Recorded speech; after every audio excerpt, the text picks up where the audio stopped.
Saya pikir Meng Changjun, Anda masih kurang dalam aspek ini. Pei Hen menatap Meng Changjun dan tertawa dingin. Gelombang aura perlahan menyebar dari tubuhnya.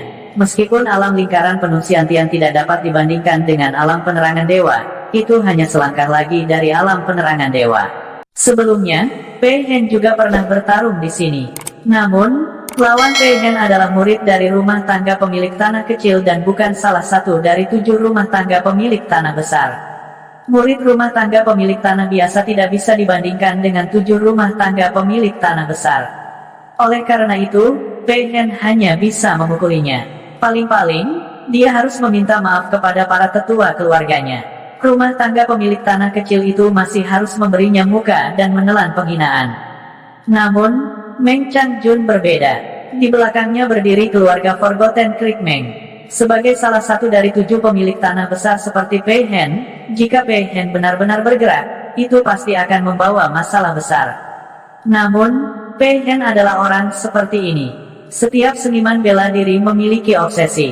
Obsesi beberapa orang adalah memiliki kepemilikan yang kuat semacam ini dapat memberi mereka motivasi yang cukup untuk menerobos belenggu kultivasi.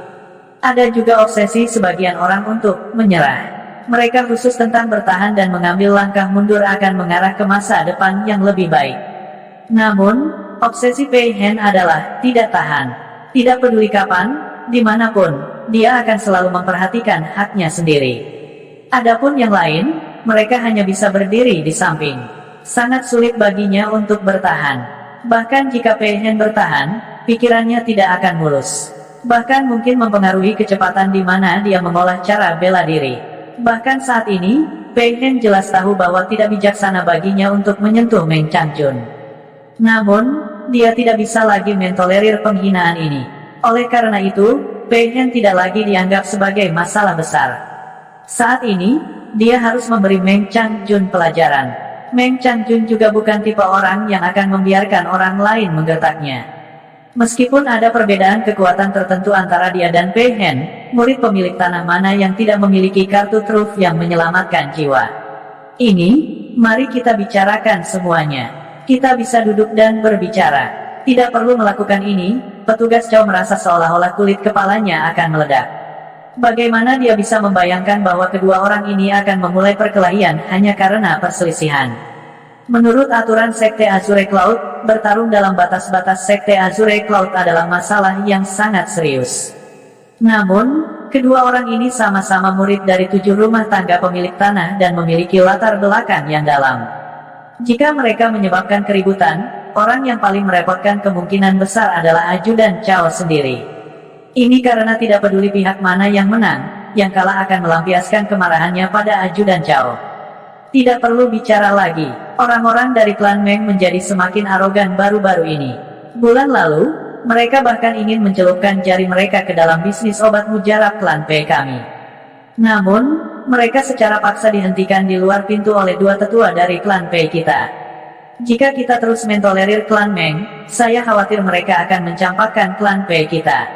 Saat Pei Hen berbicara, dia mengeluarkan pedang panjang di tangannya. Sepertinya dia tidak hanya akan bertarung hari ini, tetapi dia juga akan melihat darah.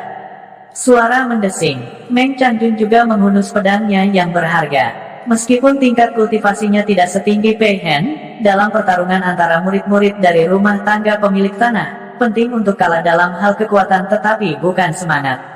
Selanjutnya, tingkat kultivasi tidak mewakili segalanya. Beberapa orang di belakang Pei Hen hanya berdiri di samping dan diam-diam menyaksikan keributan itu tanpa mengucapkan sepatah kata pun. Jika itu orang lain, seperti Pei Hen yang menghadap Luo Zeng dan yang lainnya, mereka pasti sudah menyerbu ke depan. Namun, lawan Pei Hen adalah Meng Changjun, jadi tidak cocok bagi mereka untuk ikut campur. Tepat saat pertempuran akan dimulai, Luo Zeng melompat keluar dari Illusion Fishbowl. The Heavenly Demon True Essence beredar dari tubuhnya, langsung membersihkan ki dingin di tubuhnya. Pada saat yang sama, esensi sejati terus beredar di permukaan tubuh Luo Zeng, memancarkan panas yang menguapkan air ke pakaiannya. Oleh karena itu, dari ujung kepala hingga ujung kaki, seluruh tubuh Luo Zeng mengeluarkan uap putih, seolah-olah seluruh tubuhnya adalah keranjang kapal uap. Saat dia melompat keluar dari ilusion fishbowl, dia merasakan dua aura pembunuh besar datang dari samping. Aneh, mengapa seseorang pindah ke sini? Ini adalah sekte awan biru, apakah mereka tidak takut melanggar aturan sekte? Luo Zeng melangkah keluar dari kolam ikan ilusi dan berjalan ke sisi lain. Setelah turun, Luo Zeng melihat dan menemukan bahwa Meng Changjun sedang berhadapan dengan orang lain. Orang lain, apakah itu dalam hal aura atau alam, jauh lebih kuat dari Meng Changjun. Ketika Luo Zeng melihat adegan ini, wajahnya langsung tenggelam, dan dia dengan cepat berjalan ke depan. Ada apa, Meng Changjun? Siapa dia? Ketika Deken Cao melihat bahwa Luo Zeng akhirnya keluar dari ilusion Fish Cold Pool, seolah-olah dia telah bertemu penyelamatnya. Dia buru-buru berkata, Luo Zeng, mereka akan bertarung, cepat dan hentikan mereka. Mengapa mereka berkelahi? Luo Zeng masih sedikit bingung. Dia baru saja berkultivasi di kolam yang dalam selama sekitar 2 jam. Mengapa Meng Changjun memiliki konflik dengannya? Meskipun Luo Zeng jelas tentang karakter Meng Changjun, dia tidak akan marah dalam keadaan normal, memiliki temperamen yang baik, dan mudah bergaul. Begitu dia marah, dia akan sangat keras kepala. Tapi apa sebenarnya yang dilakukan orang di seberangnya untuk memprovokasi Meng Changjun?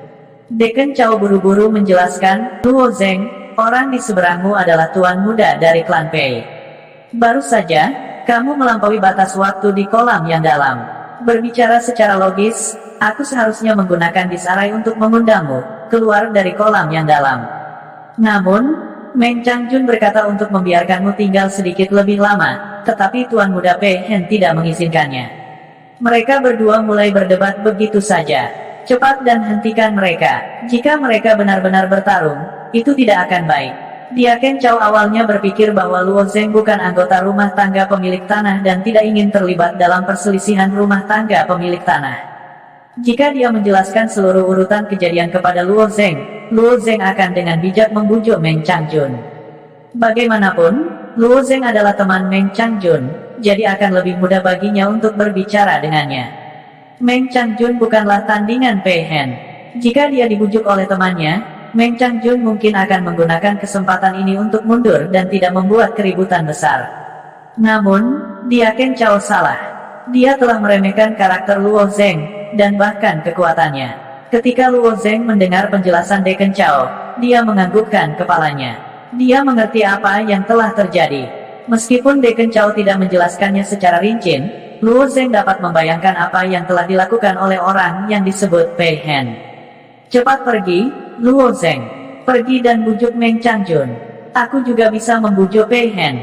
Deken Cao berkata dengan tergesa-gesa. Luo Zeng menganggukkan kepalanya dan berjalan ke depan, berdiri di samping Meng Changjun. Ketika Meng Changjun melihat Luo Zeng keluar, hatinya sedikit tenang. Sebenarnya, Meng Changjun tidak berpikir bahwa Luo Zeng memiliki kemampuan untuk melawan Pei Hen.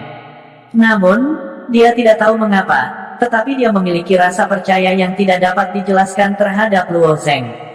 Seolah-olah dia memiliki kualifikasi untuk menyentuh ahli manapun. Bocah di sana, masalah ini tidak ada hubungannya denganmu. Aku sarankan kamu tidak terlibat dalam masalah rumah tangga pemilik tanah kami. Pei Hen menilai Luo Zeng dan berkata perlahan. Ketika dia melihat bahwa Luo Zeng hanya pada tahap pertama dari ranah Xiantian, tetapi telah benar-benar berkultivasi di Illusory Fishbowl selama 2 jam, dia juga sedikit penasaran. Namun, dia hanya ingin tahu mengapa seorang bocah pada tahap pertama alam Xiantian bisa memasuki kolam ikan ilusi untuk berkultivasi.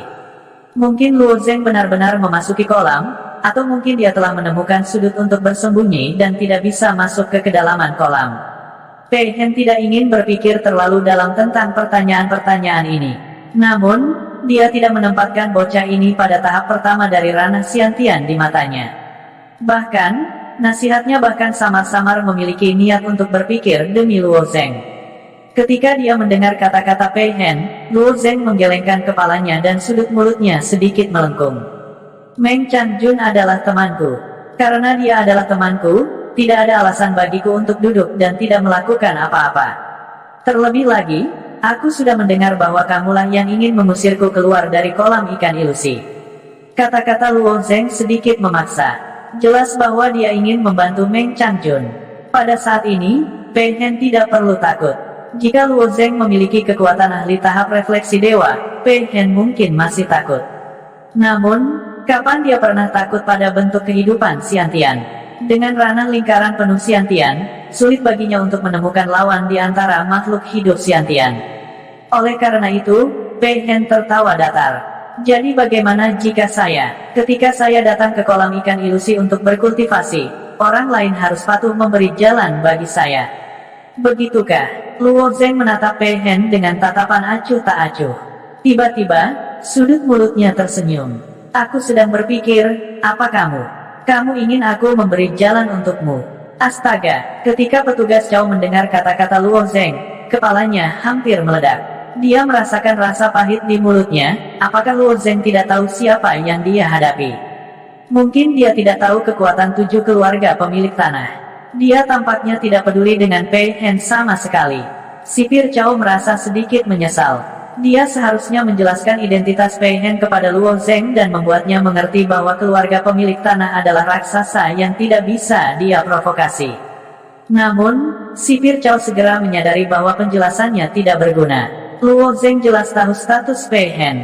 Dia benar-benar tidak peduli dengan Pei Hen sama sekali. Mendengar kata-kata Luo Zeng, mata Meng Changjun menunjukkan sedikit keterkejutan.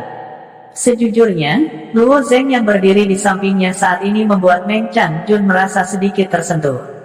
Bagaimanapun, Luo Zeng tahu bahwa Meng Changjun berusaha membantunya, dan Luo Zeng tidak ragu untuk berdiri di samping ahli tahap sempurna Xiantian. Namun, Luo Zeng agak terlalu arogan. Dia sama sekali tidak peduli dengan Pei Hen. Meng Changjun telah melihat kesombongan Luo Zeng. Pada saat itu, Luo Zeng bahkan belum mencapai alam Xiantian. Dia hanya setengah langkah ke alam Xiantian, tetapi dia berani menggunakan serangan jiwanya untuk melukai He Tiancheng, yang berada di tingkat keempat dari alam Xiantian. Namun, orang yang dia temui sekarang adalah dunia yang terpisah dari He Tiancheng. Pertama, perbedaan kekuatan antara Luo Zeng dan Pei Hen bahkan lebih besar daripada perbedaan antara dia dan He Tiancheng. Terlebih lagi, latar belakang Pei Hen benar-benar berbeda dari He Tiancheng. Tapi sekarang, apa untungnya membuat Pei Hen marah? Pada saat ini, ekspresi Pei Hen mengalami perubahan yang aneh. Wajahnya yang seperti batu giok tiba-tiba berubah menjadi merah darah. Jelas sekali bahwa dia sangat marah. Namun, yang aneh adalah warna merah darah ini tiba-tiba menghilang dari wajahnya, dan pada saat yang sama, kabut merah menyelimuti bagian atas kepalanya. Kemudian, ekspresinya kembali normal. Jelas bahwa Pei Hen telah menggunakan teknik yang sangat aneh untuk menghilangkan amarahnya. Meskipun kemarahannya telah mereda, itu tidak berarti bahwa dia akan memaafkan Luo Zeng. Tampaknya ketika dia mengedarkan metode kultivasinya, dia akan langsung mengeluarkan darah yang mengalir ke kepalanya dan membiarkan dirinya tetap tenang. Hanya ketika dia tenang dia bisa memikirkan cara terbaik untuk menghadapinya. Pei Hen memang sedang berpikir. Meskipun jantung seni bela dirinya tidak tahan, ini tidak berarti bahwa dia adalah orang yang sembrono. Ini karena tidak banyak orang di Kekaisaran Langit Terik yang memiliki nyali untuk mengatakan kata-kata kurang ajar seperti itu di depannya. Selanjutnya, masing-masing dari mereka memiliki latar belakang yang tangguh. Ketika dia melihat keberanian Luo Zeng, dia mulai menebak identitas Luo Zeng. Terlepas dari latar belakang anak itu, Pei Hen tidak akan melepaskannya dengan mudah. Namun, cara dia menghadapinya sangat berbeda. Meskipun 7 klan Gentry memiliki otoritas besar, masih ada orang di atas mereka. Meskipun Pei Hen sombong, dia tidak bodoh. Siapa kamu? Sebutkan namamu. Pei Hen menatap Luo Zeng dan bertanya. Matanya dipenuhi dengan niat membunuh. Jika bukan karena dia tidak yakin tentang identitas Luo Zeng, dia pasti sudah menyerang. Luo Zeng hendak berbicara ketika Meng Changjun maju selangkah dan menghentikan Luo Zeng. Meng Changjun sangat berterima kasih karena Luo Zeng bersedia membelanya. Namun, Meng Changjun juga khawatir jika Luo Zeng benar-benar melibatkan dirinya dalam konflik antara klan Meng dan klan Pei, kemungkinan besar dia akan jatuh ke dalam jurang maut. Karena itu, Meng Changjun ingin melindungi Luo Zeng saat ini. Pei Hen, tidak masalah siapa dia. Jika kamu di sini untukku, maka bawalah. Meng Changjun berkata. Luo Zeng berkata dengan suara yang jelas, saya Luo Zeng, murid luar dari Little Rain Peak. Nama keluarganya adalah Luo, dan dia adalah murid terluar peringkat terakhir dari puncak hujan kecil. Jejak kemarahan muncul di hati Pei Hen. Pada saat ini, dia merasa seperti sedang dipermainkan. Bocah ini jelas hanya murid luar dari latar belakang akar rumput. Dia tidak memiliki latar belakang untuk dibicarakan, dan kekuatannya hanya di Xiantian tahap 1. Kekuatannya tidak perlu ditakuti. Kualifikasi apa yang dimiliki bocah ini untuk menjadi begitu sombong di depannya? Memikirkan bagaimana dia sangat berhati-hati dan berhati-hati barusan, kemarahan di hatinya bahkan lebih sulit untuk ditekan. Bagus, sangat bagus. Sekarang, cacing-cacing yang berasal dari tempat-tempat kecil ini semakin sombong. Untuk menghadapi cacing-cacing ini, saya hanya bisa menghancurkannya dengan sekuat tenaga dan menghancurkannya menjadi tumpukan debu. Sedikit ketakutan terakhirnya telah benar-benar hilang. Karena ketakutan yang membingungkan ini, kemarahan di hati Pei Hen semakin membara. Pada saat ini, dia memutuskan untuk mengambil tindakan. Melihat Pei Hen hendak mengambil tindakan, hati Meng Changjun juga tenggelam. Meskipun kekuatan Meng Changjun telah meningkat dengan pesat, dia tidak setingkat dengan Pei Hen, yang berada di lingkaran penuh Xiantian. Seberapa cerdik Meng Changjun, dia bisa melihat ketakutan di mata Pei Hen. Di satu sisi, dia ingin melindungi Luo Zeng, dan di sisi lain, dia ingin menggunakan ketakutan Pei Hen untuk menstabilkan Pei Hen untuk sementara. Namun, Luo Zeng tidak hanya tidak menghargai kebaikannya, dia bahkan memberitahu Pei Hen identitasnya. Ini setara dengan memberitahu Pei Hen bahwa dia tidak memiliki latar belakang atau dukungan apapun, dan bahwa dia adalah akar rumput sejati. Jika dia punya nyali, maka datang dan bunuh dia. Sekarang Pei Hen ingin mengambil tindakan, bagaimana Meng Changjun bisa menghentikannya? Meskipun bakat Luo Zeng luar biasa, dia tidak tahu bagaimana menilai situasinya. Meng Changjun menghela nafas dalam hatinya. Sebuah esensi vital biru muda beredar di sekitar tubuh Pei Hen, dan pedang berharga di tangannya terhunus. Pedang berharga itu setipis sayap jangkrik, dan seluruh tubuhnya memancarkan cahaya biru muda. Saat pedang itu terhunus, suara pedang itu panjang dan gesit. Itu jelas pedang yang bagus. Setelah menghunus pedang, Pei Hen tidak berhenti sama sekali. Esensi vital menari bersama dengan pedangnya yang berharga, dan esensi vital melilit pedang yang berharga itu, mengembun menjadi tetesan air. Itu adalah teknik pedang menetes keluarga Pei dari Sungai Wei. Teknik pedang ini tidak hanya ganas dan tajam, tetapi juga sangat tangguh. Meskipun menurut peringkat teknik kultivasi, teknik pedang ini diklasifikasikan sebagai teknik kultivasi kelas bumi. Sebagai teknik pedang yang tidak diajarkan kepada orang luar oleh keluarga Pei, dikatakan bahwa itu sepenuhnya masalah teknik kultivasi peringkat. Teknik pedang menetes pasti bisa diklasifikasikan sebagai teknik kultivasi kelas surga. Pei Hen mengayunkan pedangnya yang berharga ke arah Meng Changjun dan Luo Zeng. Pada saat ini, dia sudah mengambil keputusan. Meng Changjun adalah anggota keluarga Meng, jadi dia tidak bisa membunuhnya. Namun, dia bisa bergerak dan dengan kejam memberinya pelajaran. Adapun bocah arogan di sampingnya, dia pasti akan mengambil nyawanya hari ini. Di bawah pedang Pei Hen, tetesan air yang tak terhitung jumlahnya memercik. Di bawah sinar matahari, tetesan air memantulkan cahaya yang berkilauan, membentuk jaring padat yang melesat ke arah Luo Zeng dan Meng Changjun. Tetesan air yang terbentuk dari esensi vital tampak tidak berbeda dari tetesan air biasa, tetapi Meng Changjun dan Luo Zeng keduanya jernih bahwa tetesan air ini tidak boleh disentuh. Luo Zeng menyingkir. Ekspresi Meng Changjun terfokus saat dia mencengkeram pedang berharga di tangannya dan mengarahkannya ke tetesan air. Garis-garis pedang hitam merah setebal ibu jari bersinar terus-menerus. Setiap kali kilatan pedang menyebabkan tetesan air meledak, energi yang sangat dingin akan langsung meletus dari dalam tetesan air. Seketika, tetesan air mengembang menjadi bola es dan menghantam tanah dengan keras. Bahkan lempengan bluestone yang keras dihancurkan menjadi bubuk oleh bola es itu. Tetesan air ini baru saja meledak di udara, tetapi mereka sudah memiliki kekuatan yang mengejutkan. Jika mereka meledak di tubuh seseorang, efek apa yang akan terjadi? Pedang Meng Changjun sangat cepat. Kilauan pedangnya terus berdenyut, menyebabkan tetesan air meledak. Namun, jumlah tetesan air yang dikeluarkan oleh Pei Hen bahkan lebih besar. Meskipun Meng Changjun telah langsung menghancurkan puluhan tetesan air, masih ada ratusan tetesan air menuju Meng Changjun. Namun, Meng Changjun sepertinya tidak punya pilihan lain. Pada saat ini, dia tidak punya waktu untuk peduli tentang hal lain. Dia hanya bisa menggunakan pedang berharga di tangannya sampai batasnya dan mencoba yang terbaik untuk menghancurkan tetesan air ini. Saat Meng Changjun sedang fokus untuk meledakkan tetesan air itu, Luo Zeng tiba-tiba meraih bagian belakang kemeja Meng Changjun.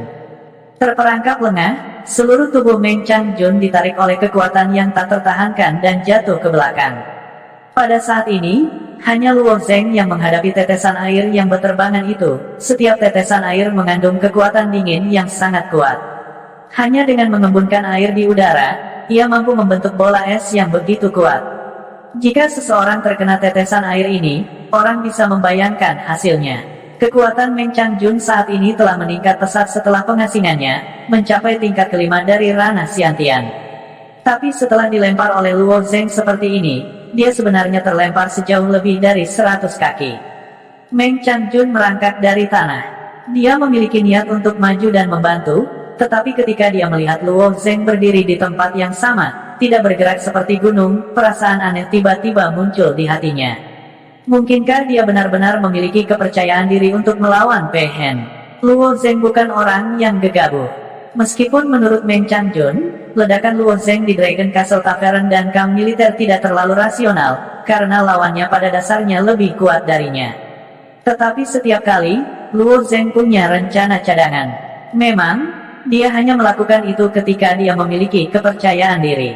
Kali ini, lawannya adalah Pei Hen. Mungkinkah Luo Zeng berpikir bahwa kekuatannya lebih kuat dari Pei Hen? Meng Changjun juga tidak percaya dengan pemotongan ini. Meng Changjun berpikir bahwa dia sangat jelas tentang perbedaan besar antara tingkat pertama dari alam Xiantian dan tingkat sempurna dari alam Xiantian. Petugas Cao, yang berada di sampingnya, juga sangat jelas tentang hal itu, dan Pei Hen bahkan lebih jelas tentang itu. Karena mereka semua telah berjalan selangkah demi selangkah dari tingkat pertama alam Xiantian.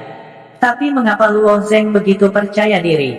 Bagi seseorang yang memiliki kepercayaan diri seperti itu, apakah dia benar-benar memiliki kekuatan, atau dia adalah orang bodoh yang buta? Luo Zeng jelas bukan idiot, jadi apakah dia benar-benar memiliki kekuatan? Menghadapi tetesan air yang berhamburan, Luo Zeng tiba-tiba melambaikan beberapa tinju di udara. Saat Luo Zeng mengepalkan tinjunya, gumpalan esensi intisari setan langit menyebar di depannya, membentuk penghalang pertahanan. Esensi sejati setan surgawi hitam keunguan memantulkan jejak cahaya iblis di bawah penerangan cahaya. Dan di dalam Heavenly Demon True Essence, ada sedikit cahaya bintang berkilau yang memancarkan sedikit warna biru-biru. Kamu hanya ingin menggunakan True Essence untuk memblokir tetesan air dinginku. Bermimpilah. Pei Hen mencibir. Di balik gelombang Heavenly Demon True Essence, ekspresi Luo Zeng tenang. Pada saat ini, dia juga sangat serius. Meskipun Luo Zeng memiliki kepercayaan diri untuk menangani semua makhluk hidup Xiantian, kekuatan seorang ahli lingkaran penuh Xiantian sudah sangat dekat dengan ahli alam penerangan dewa. Selain itu, para murid dari Sekte Langit Cerah selalu lebih kuat daripada para pejuang yang berkultivasi di luar. Ketika tetesan air pertama dengan mudah menembus penghalang esensi sejati iblis surgawi, Luo Zeng sudah merasakannya. Namun, dia masih tidak bergerak, menunggu kesempatan. Segera, semakin banyak tetesan air memasuki Heavenly Demon True Essence dan menutupi Luo Zeng hampir tanpa perlawanan. Beberapa tetesan air dingin sudah sangat dekat dengan Luo Zeng, mungkin kurang dari 1 meter jauhnya. Rasa dingin yang tajam yang dilepaskan dari tetesan air dingin membuat Luo Zeng merasakan suhu di sekitarnya turun. Bahkan bulu mata dan rambut Luo Zeng ditutupi lapisan es yang tipis. Luo Zeng masih tidak bergerak, kakinya seperti baji yang dipaku ke tanah. Tepat ketika sebagian besar tetesan air dingin telah memasuki jangkauan esensi sejati iblis surgawi, Luo Zeng tiba-tiba berteriak, meledak. Kekuatan bintang-bintang di Heavenly Demon True Essence mengeluarkan suara aneh ketika meledak. Energi pemusnahan dilepaskan dalam sekejap, dan pada saat yang sama, itu mempengaruhi cahaya bintang di sekitarnya. Semakin banyak cahaya bintang meledak pada saat bersamaan. Satu demi satu, sedikit demi sedikit. Dari titik ke permukaan, dan kemudian dari permukaan ke seluruh ruang esensi sejati yang telah disiapkan Luo Zeng, ada reaksi penghancuran yang intens. Saat cahaya bintang dimusnahkan, energi yang dilepaskan memancarkan cahaya putih yang menyilaukan. Kecerahan cahayanya bahkan lebih menyilaukan daripada matahari, dan hampir mustahil untuk melihatnya secara langsung. Bahkan jika seseorang menatap cahaya putih untuk sementara waktu, matanya tidak akan bisa melihat apapun untuk waktu yang lama. Ketika dia melihat hal lain, itu adalah hamparan putih yang luas, dan dia baru pulih setelah beberapa saat. Tuan Meng Chang, administrator Chao, dan Pei Hen tertangkap basah dan terpesona. Hanya Luo Zeng yang memalingkan kepalanya dan menutup matanya begitu energi pemusnahan meledak. Ketika Luo Zeng membuka matanya lagi, tetesan air dingin telah sepenuhnya dihancurkan oleh True Essence-nya. Pada saat ini, Pei Hen belum pulih dari cahaya putih yang menyilaukan. Luo Zeng secara alami tidak akan melepaskan kesempatan seperti itu. Mengambil keuntungan dari kenyataan bahwa penglihatan Pei Hen belum pulih, Luo Zeng berlari ke arah Pei Hen seperti seekor cheetah di padang rumput. Mata Pei Hen silau dan dia tidak bisa melihat apa-apa, tapi itu tidak berarti dia tidak bisa melakukan serangan balik. Mulut, hidung, telinga, dan mata makhluk hidup Conate sangat sensitif, belum lagi ahli Conate yang disempurnakan seperti Pei Hen. Bahkan jika dia menutup matanya, dia masih bisa menentukan posisi Luo Zeng. Tetapi setelah Pei Hen menyaksikan kekuatan yang baru saja meledak dengan Luo Zeng, dia pasti merasa sedikit bingung. Dia mengira Luo Zeng hanya ingin menggunakan True Essence-nya sebagai perisai untuk memblokir serangannya sepenuhnya. Jika dia melakukannya, maka Luo Zeng tidak akan jauh dari kematian. Kekuatan tetesan air dinginnya jelas bukan hanya ini. Tapi metode Luo Zeng lebih langsung dan lebih kejam. Dia telah langsung meledakkan True Essence-nya, dan kekuatan ledakannya begitu mengerikan sehingga hampir memusnahkan semua tetesan air dinginnya dalam satu gerakan.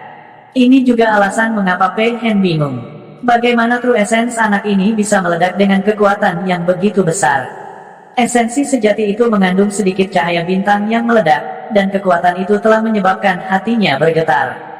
Tapi Pei Hen, bagaimanapun juga, adalah pembangkit tenaga listrik lingkaran besar Xiantian. Untuk dapat berkultivasi ke tingkat ini sebagai seniman bela diri, pikirannya telah mengalami segala macam temper. Pada saat ini, dia juga mengerti bahwa dia benar-benar tidak bisa panik. Tidak hanya dia tidak bisa panik, tetapi dia juga harus melakukan serangan balik. Setelah Pei Hen merebut posisi Luo Zeng, dia mengandalkan intuisinya untuk membentuk pedang. Pedangnya setipis sayap jangkrik, dan di bawah acungan kuat pedangnya, pedang itu bengkok hingga patah. Kemudian, tiba-tiba meledak dengan ribuan tetesan air dingin. Tidak peduli apa, tetesan air ini harus dapat memblokir serangan Luo Zeng. Tapi Pei Hen telah meremehkan kecepatan Luo Zeng. Sebelumnya, Luo Zeng tidak menghindari tetesan air itu. Bukannya dia tidak bisa menghindarinya, tapi dia tidak mau. Tapi sekarang situasinya benar-benar berbeda. Sekarang dia ingin menekan Pei Hen semaksimal mungkin. Phoenix Soaring Crystal di tangan kanan Luo Zeng tiba-tiba menyala. Aliran energi mengalir di sepanjang meridiannya dan menembus ke seluruh tubuhnya. Seluruh tubuh Luo Zeng menjadi kabur. Seolah-olah dia telah berubah menjadi embusan angin. Dalam sekejap, dia telah mundur dari area yang diselimuti oleh tetesan air dingin. Pada saat ini, penglihatan Meng Changjun, Deacon Chao, dan Pei Hen sudah kembali normal. Ketika mereka melihat sosok kabur Luo Zeng, mereka hampir berpikir bahwa mereka salah lihat. Kecepatan yang sangat cepat, Meng Changjun tidak bisa menahan diri untuk tidak berteriak. Pei Hen juga menyadari bahwa tatapannya sebenarnya tidak mampu menangkap sosok Luo Zeng. Kemana anak nakal ini pergi? Tatapan Pei Hen menyapu ke segala arah. Pedang di tangannya juga diletakkan secara horizontal di depan dadanya. Dia terus-menerus waspada terhadap serangan tiba-tiba Luo Zeng. Tiba-tiba, Pei Hen merasakan gelombang angin datang dari atas kepalanya. Hampir seolah-olah itu adalah refleks terkondisi, dia mengayunkan pedangnya ke atas. Luo Zeng, yang berada di atas Pei Hen, benar-benar mengulurkan telapak tangannya dan menamparkan ke arah pedang Pei Hen. Menghadapi pedang telanjang dengan tangan kosong, Pei Hen tertegun sejenak, kemudian, senyum gila muncul di wajahnya. Mencari kematian, pedang Pei Hen adalah senjata roh kelas menengah. Karena seluruh pedang ditempa menggunakan baja bintang utara, pedang itu bisa ditempa menjadi sangat tipis. Karena setipis sayap jangkrik, bahkan lebih tajam. Bocah ini benar-benar berani menggunakan kedua tangan untuk memblokir pedangnya. Kemudian, dia akan memotong tangan anak nakal ini. Pei Hen mengerahkan kekuatan di lengannya dan mengguncangnya dengan paksa. Kekuatan itu menyebabkan pedang itu bergetar saat menebas ke arah pergelangan tangan Luo Zeng. Namun, wajah Luo Zeng dipenuhi dengan senyum tipis. Tangan kanannya dengan lembut terulur seperti sambaran petir dan langsung meraih pedang Pei Hen. Sangat cepat, Pei Hen tidak tahu bagaimana kecepatan Luo Zeng bisa mencapai sejauh itu. Terkadang itu cepat, terkadang lambat. Itu sangat aneh, yang membuatnya tidak dapat memprediksi gerakan Luo Zeng. Namun, dia tidak panik meski pedangnya terjepit oleh jari Luo Zeng. Sebaliknya, dia mengerahkan kekuatan untuk menarik pedangnya kembali, berniat untuk menusuk lagi.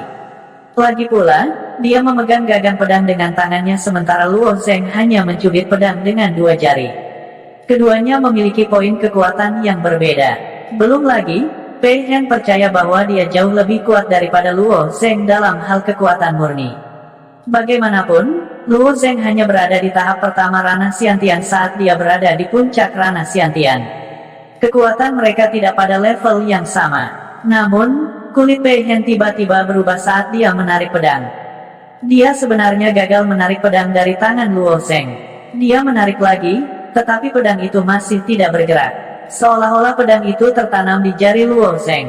Wajah Pei Hen penuh dengan ketidakpercayaan seolah-olah dia telah melihat hantu. Pei Hen telah melihat banyak orang yang terlahir dengan kekuatan luar biasa. Namun, hari ini, Pei Hen menemukan bahwa pandangannya dipatahkan oleh Luo Zeng. Luo Zeng memang jauh lebih kuat darinya. Setelah kejutan singkat, Pei Hen segera Mi Zhen Yuan di tubuhnya. Dia bukan orang yang akan duduk diam dan menunggu kematian. Bagaimana dia bisa kalah dari seorang anak di tahap pertama Ranah Xiantian? Ini adalah sesuatu yang tidak pernah dia bayangkan. Yuan sejati mengalir dari lengannya ke pedang berharga. Segel es, padatkan, pipa. Ketika kepingan salju mencapai ujung pedang, mereka langsung meledak. Lapisan kristal es dengan cepat mengembun dan melilit tangan kanan Luo Zeng. Kecepatan kristal es sangat cepat. Segera, setengah dari lengan Luo Zeng dan setengah dari tubuhnya membeku. Luo Zeng melihat kristal es di lengan kanannya dan mengerutkan kening. Dia ingin menggunakan kekuatan untuk menghancurkan kristal es. Namun, kristal es itu bukan kristal es biasa. Bahkan jika Luo Zeng mengedarkan kekuatan besar dalam pikirannya, dia masih tidak bisa menghancurkan kristal es. Kekuatan sel bukanlah sesuatu yang bisa dihancurkan dengan kekerasan. Nah, mari kita lihat bagaimana kamu memecahkannya kali ini. Pei Hen melihat bahwa frost cell miliknya telah berhasil, dan mencibir. Tidak ada sedikit pun kepanikan di wajah Luo Zeng. Sebaliknya, dia menatap Pei Hen dengan tenang. Bahkan ada jejak penghinaan di matanya. Kemudian, dia melambaikan tangan kirinya.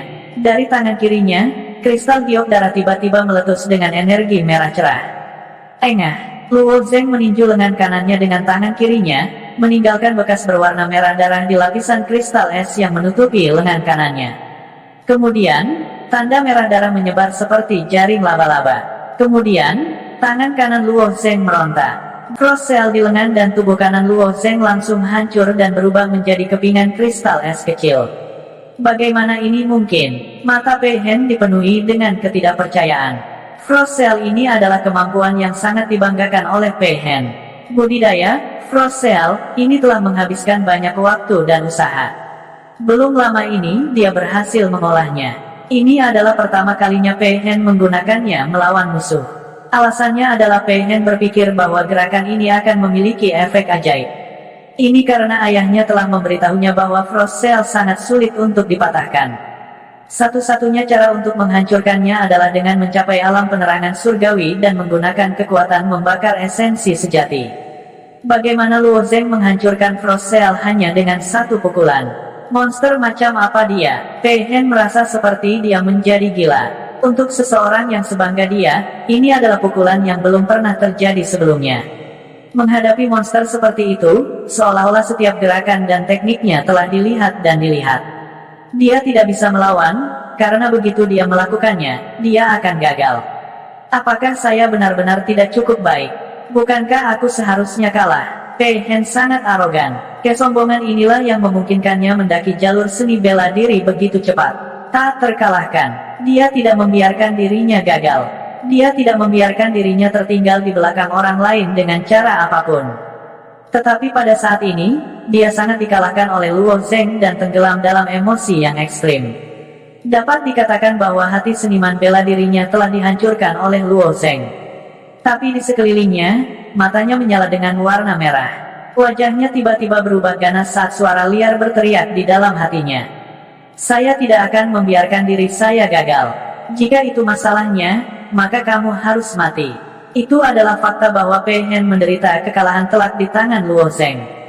Satu-satunya cara untuk menyangkal fakta ini adalah dengan membunuh Luo Zeng. Pei Hen mungkin bukan tandingan Luo Zeng berdasarkan kekuatannya sendiri. Namun, berapa banyak keturunan rumah tangga pemilik tanah, terutama dari 7 rumah tangga pemilik tanah besar, yang tidak memiliki teknik penyelamatan jiwa yang kuat. Pei Hen membuang pedang di tangannya. Saat dia hendak mengangkat tangannya, sebuah rune emas muncul di tangannya. Rune suci Qiu ini adalah teknik penyelamatan hidupnya. Apa yang disebut sebagai rune suci Qiu sebenarnya adalah jimat kecil. Keluarga Pei telah membayar mahal untuk membuat jimat ini di tangan Pei Hen. Jimat ini akan memungkinkan Pei Hen menggunakannya sebagai serangan balik jika dia tidak punya pilihan lain. Faktanya, Pei Hen masih jauh dari menggunakan Qiu Secret Rune. Bagaimanapun, rune suci Qiu tidak mudah didapat. Apalagi nyawanya tidak dalam bahaya saat ini.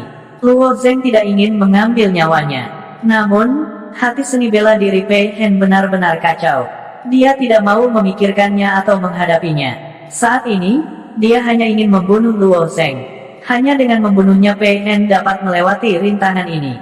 Saat Pei Hen mengangkat tangannya, Luo Zeng menendang kepalanya. Luo Zeng secara alami merasakan kekuatan mengerikan yang terkandung dalam rune suci Qiu. Jika orang ini benar-benar menggunakannya, dia mungkin akan terluka parah bahkan jika dia tidak mati hari ini. Sekarang dia berada di Sekte Awan Biru, dia tidak akan membunuh seseorang untuk konflik sekecil itu. Karena itu, cara terbaik adalah menjatuhkan orang gila ini. Setelah Pei Hen menderita tendangan keras Luo Zeng, dia hanya merasakan kilatan cahaya putih di kepalanya. Dia bergoyang beberapa kali dan jatuh ke tanah. Kakak Pei Hen terbaring di tanah. Bagaimana jika sesuatu terjadi pada kakak senior Pei? Apa yang harus kita lakukan? Beberapa orang yang menolak membuat suara di belakang tiba-tiba berteriak. Meskipun murid sekte dalam yang datang dengan Pei Hen juga merupakan tokoh terkenal, tidak ada kekurangan keturunan pemilik tanah di antara mereka. Namun, status mereka tidak dapat dibandingkan dengan Pei Hen atau Meng Changjun, yang merupakan keturunan langsung dari 7 rumah tangga pemilik tanah. Oleh karena itu, setelah konflik Pei Hen dan Meng Changjun, mereka hanya mundur ke belakang. Namun, mereka mundur karena tidak mau terlibat dalam konflik antara Pei dan klan Meng, tetapi bukan berarti mereka tidak peduli dengan hidup atau mati Pei Hen. Mereka awalnya sangat percaya diri dengan kekuatan Pei Hen. Terlepas dari apakah itu kekuatan Luo Zeng atau Meng Changjun, mereka tidak layak disebut di mata mereka. Namun, mereka tidak menyangka bahwa setelah Luo Zeng memulai serangan baliknya, seluruh situasi akan segera berubah menjadi lebih buruk. Pei Hen, yang berada di lingkaran penuh Xiantian, bahkan tidak bisa menahan satu pukulan pun dari seorang anak di tahap pertama Xiantian. Ini terlalu sulit dipercaya. Pada saat ini, Pei Hen terbaring di tanah, dan tidak diketahui apakah dia hidup atau mati. Mereka secara alami mulai khawatir. Namun, dengan Luo Zeng berdiri di samping, mereka hanya berani berteriak tetapi tidak berani mendekatinya. Luo Zeng hanya melirik mereka dengan acuh tak acuh. Untungnya, orang-orang ini dapat melihat situasi dengan jelas dan tidak berani menghinanya. Kalau tidak, dia pasti akan memberi mereka tamparan. Diakon Chao diam-diam maju ke depan untuk memeriksa luka Pei Hen. Dia menghela nafas lega ketika dia melihat bahwa Pei Hen baik-baik saja. Diakon Chao akhirnya mengerti bahwa baik itu Meng Changjun atau Luo Zeng, keduanya bukanlah orang yang bisa dianggap enteng. Oleh karena itu, Diakon Chao membawa Pei Hen di punggungnya dan menyerahkannya kepada orang-orang yang datang bersama Pei Hen. Jika itu adalah murid biasa, mereka dapat dengan mudah dikeluarkan dari sekte jika mereka bertarung di Sekte Awan Biru. Namun, sebagai perbandingan, para murid dari 7 rumah tangga pemilik tanah, terutama keturunan langsung dari rumah tangga pemilik tanah ini, berbeda. Bagaimanapun, 7 rumah tangga pemilik tanah adalah 7 pilar dari kerajaan langit yang terbakar. Meskipun Sekte Awan Biru mengklaim untuk memperlakukan semua orang secara setara di permukaan, mereka masih akan diberikan beberapa hak istimewa karena mereka didirikan di Kekaisaran Langit yang terbakar. Untuk orang-orang seperti Pei Hen dan Meng Changjun, selama mereka tidak membunuh siapapun, Sekte Awan Biru biasanya akan menutup mata terhadap mereka. Situasi tegang hari ini telah membuat Decken Chao ketakutan setengah mati. Pada akhirnya, itu berakhir ketika Pei Hen pingsan oleh Luo Zheng. Decken Chao memang tidak menebak hasilnya. Aku tidak menyangka kekuatanmu akan meningkat sedemikian rupa setelah kita berpisah di Benteng Naga, mengalahkan seorang kultivator alam bawaan sempurna dengan kekuatan seorang kultivator alam lapisan pertama. Meng Changjun merasa itu tidak bisa dipercaya. Luo Zheng tersenyum, setelah meninggalkan Benteng Naga, aku memang telah meningkat. Namun, dibandingkan dengan Meng Changjun, aku jelas masih jauh di belakang. Aku khawatir jarak di antara kita semakin besar. Luo Zheng mengacu pada peningkatan wilayahnya. Dibandingkan dengan Meng Changjun, kecepatan peningkatan Luo Zheng memang sangat lambat. Dari saat dia meninggalkan kota naga sampai sekarang, dia hanya melewati setengah langkah ke alam bawaan dan mencapai lapisan pertama alam bawaan. Namun, Meng Changjun telah dengan paksa mengangkat wilayahnya ke lapisan kelima dari alam bawaan dalam waktu yang singkat. Kecepatan ini hanya bisa membuat Luo Zheng terkesiap. Luo Zheng lahir dari latar belakang akar rumput dan mengandalkan dirinya sendiri untuk segalanya. Oleh karena itu, kecepatan peningkatan wilayahnya tidak dianggap terlalu cepat. Bagaimanapun, kekuatannya sebagian besar diasah melalui pertempuran yang sebenarnya. Adapun Meng Changjun, dia telah mengasingkan diri sejak dia kembali dari Benteng Naga.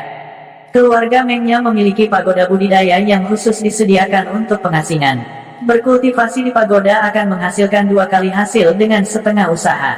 Selain itu, ada persediaan berbagai ramuan yang tak ada habisnya selama kultivasi. Selain itu, persepsi Meng Changjun awalnya sangat mengejutkan. Keluarga Meng juga mengasuh Meng Changjun sebagai murid inti. Oleh karena itu, tidak sulit baginya untuk meningkatkan wilayahnya dengan pesat dalam waktu singkat. Namun, Meng Changjun menggelengkan kepalanya. Ranahku memang telah meningkat. Namun, jika kita berbicara tentang kekuatan sejati, dibandingkan dengan saudara Luo Zheng, bukan berarti kamu dan aku jauh lebih rendah, tetapi aku jauh lebih rendah darimu. Realem tidak sama dengan kekuatan. Di dunia seniman bela diri, ini hampir merupakan prinsip yang diakui publik. Ada banyak orang yang memiliki alam tinggi tetapi tidak bisa menunjukkan banyak kekuatan mereka. Meng Changjun berada di tahap kelima pre-celestial, jadi pada dasarnya mustahil baginya untuk menjadi lawan Pei Hen. Namun, Luo Zheng hanya mengandalkan pre-celestial first stage untuk mengalahkan Pei Hen. Dari titik ini, dapat dilihat bahwa ada masalah. Kakak Luo Zheng, kamu belum menjadi murid batiniah. Melihat pakaian Luo Zheng dan fakta bahwa dia masih mengenakan jubah putih, Meng Changjun sedikit terdiam. Jika itu di puncak gunung lain, menemukan badut seperti Luo Zheng, dia akan dipromosikan ke sekte dalam sejak lama. Luo Zheng menggelengkan kepalanya. Aku belum dipromosikan ke sekte dalam.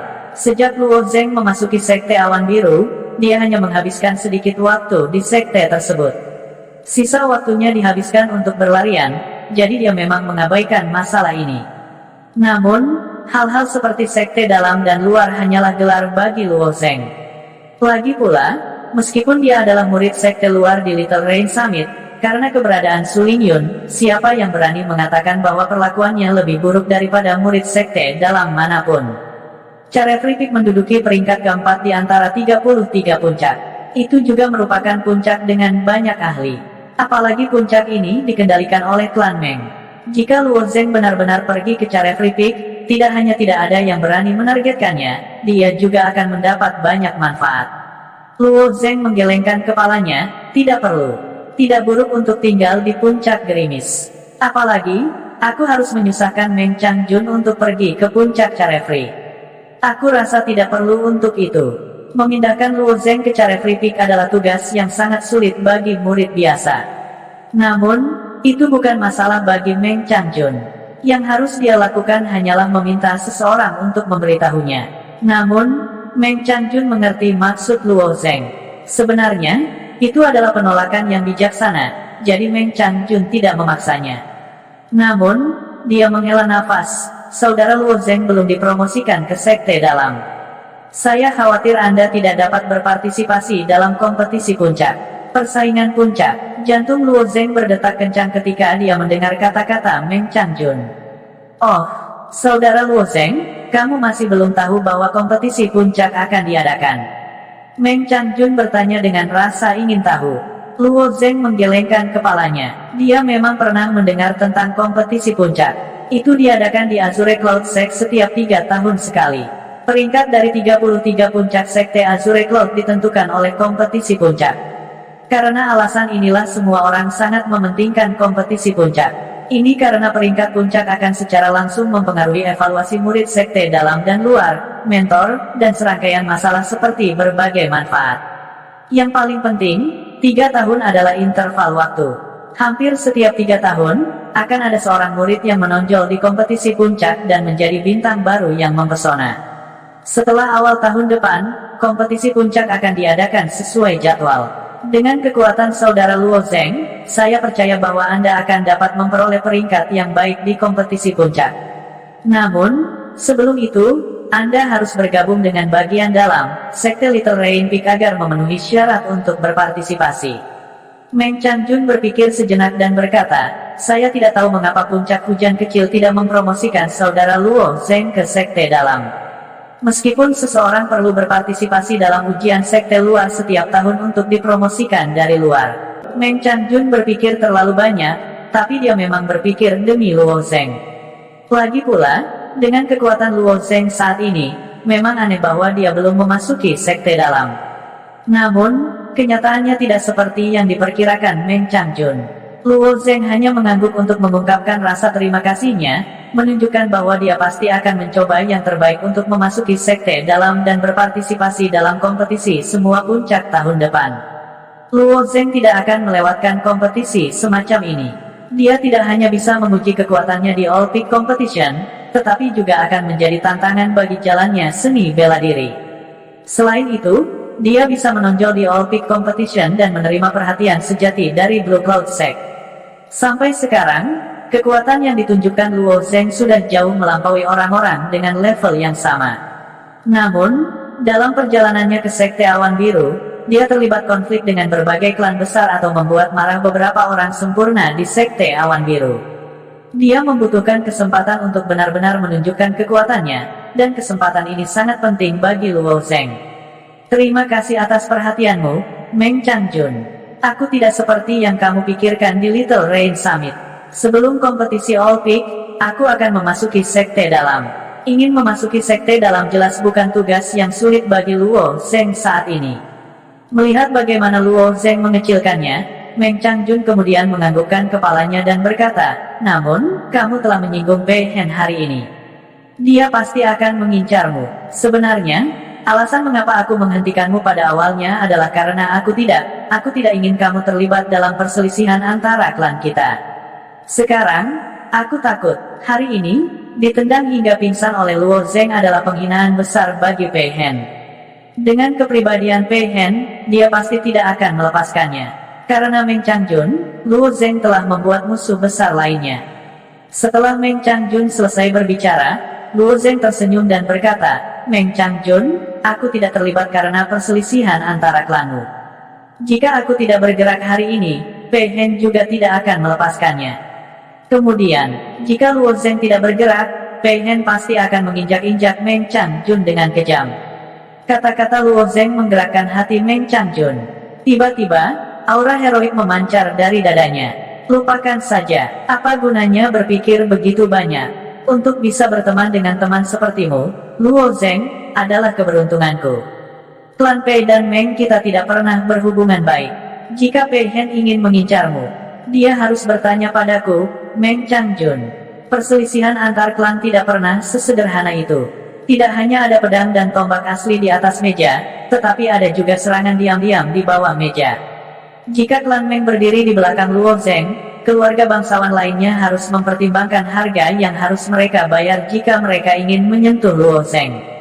Kembali ke Istana Naga, meskipun Meng Changjun bersedia melangkah maju untuk membantu Luo Zeng, dia tidak mengatakan kata-kata seperti itu.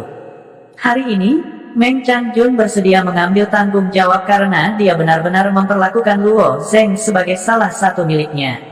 Sebelum mengucapkan kata-kata ini, Meng Changjun pasti sudah memikirkannya. Orang-orang yang Luo Zeng tersinggung bukan hanya Pei Hen saja. Sebelumnya, dia juga memiliki konflik dengan klan Suge. Karena itu, karena Luo Zeng, klan Meng bahkan mungkin menyinggung klan Suge. Namun, Meng Changjun percaya pada penilaiannya sendiri.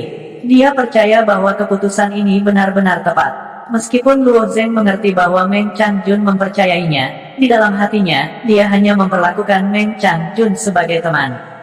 Dia tidak ingin bergantung pada Meng Changjun untuk memanjat pohon yang merupakan klan Meng. Sepanjang jalan, Luo Zeng memahami melalui situasi hidup dan mati yang tak terhitung jumlahnya bahwa ia dapat meminjam kekuatan dan pengaruh dunia pada waktu yang tepat. Namun, kekuatan orang lain pada akhirnya adalah milik orang lain. Hanya ketika seseorang kuat, dia akan menjadi alasan yang sebenarnya. Setelah meninggalkan kolam ikan ilusi, Luo Zeng terus berkonsentrasi pada kultivasinya. Meskipun kekuatan Luo Zeng saat ini bahkan dapat menekan seorang ahli realem Conate Perfected, Luo Zeng masih sedikit tidak puas dengan kecepatan kemajuan kultivasinya. Namun, kultivasinya seperti ini. Melangkah dari setengah langkah Conate Realem ke Conate Mystic Realem adalah sebuah rintangan. Setelah melewati rintangan ini, jalan di depan akan mulus. Meskipun ada juga rintangan kecil antara tahap pertama dari Conate Realem dan tahap kedua dari Conate Realem, tetapi kesulitan untuk melewatinya akan jauh lebih rendah. Meskipun kesulitannya tidak tinggi, tetapi lingkungan kultivasi juga diperlukan. Misalnya, budidaya di kolam ikan ilusi. Konsumsi poin jauh dari apa yang bisa ditanggung oleh orang biasa. Bahkan Luo Zeng merasa agak berat untuk menanggungnya. Poin di kartu muridnya tidak banyak. Itu hanya bisa mendukung Luo Zeng untuk berkultivasi di Illusion Fishbowl selama 16 hingga 16 jam. Dalam beberapa hari ke depan, Luo Zeng akan menyelam ke dalam Illusion Fishbowl untuk berkultivasi selama 1 jam setiap hari. Pertama kali dia berkultivasi di Illusion Fishbowl, Luo Zeng akhirnya mencapai kedalaman 130 meter. Setelah memasuki kedalaman itu, Luo Zeng akan bertemu dengan sejenis manusia ikan berwarna merah tua. Tubuh manusia ikan merah itu besar, dan matanya memancarkan cahaya merah yang aneh. Selama berenang, air di seluruh area akan terganggu oleh tubuhnya yang besar. Meskipun Luo Zeng untuk sementara waktu dapat menyingkirkan manusia ikan merah dengan mengandalkan keunggulan kecepatannya, tetapi pada kedalaman 130 meter, jumlah manusia ikan merah sangat besar. Bahkan jika Luo Zeng menyingkirkan 1 atau 2 manusia ikan merah, akan ada 7 atau 8 lagi. Suatu hari, Luo Zeng mencoba menerobos secara paksa, tetapi pada akhirnya, dia dikelilingi oleh manusia ikan merah dan harus kembali dengan paksa. Diaken Chao itu hampir mati rasa dengan berbagai penampilan Luo Zeng di Illusion Fishbowl. Untungnya, Luo Zeng berhenti di kedalaman 130 meter.